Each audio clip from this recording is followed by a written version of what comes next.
Thanks for coming.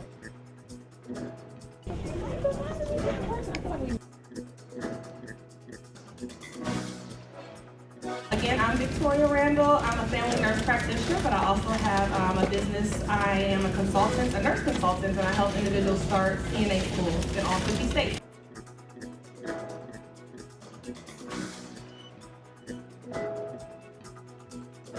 And just targeting where you're good at and the audience that you can speak to, because you have to meet everyone where they are, and then that way you can pull them in.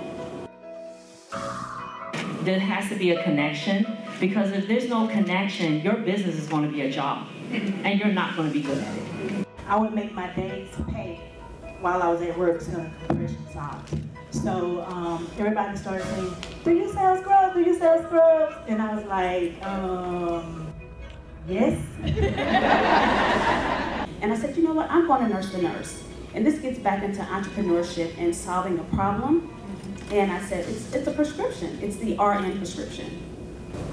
We need to recognize in this room, the nurses, the nurse practitioners in this room, we all have authority.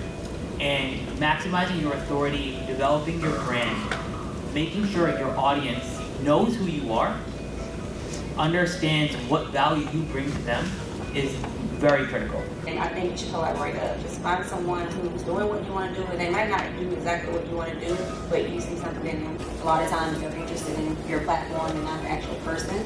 So I think screening, those companies to make sure that you're standing behind a brand that you really believe in. So see how you can take your experience and your expertise as a nurse and translate that into a business.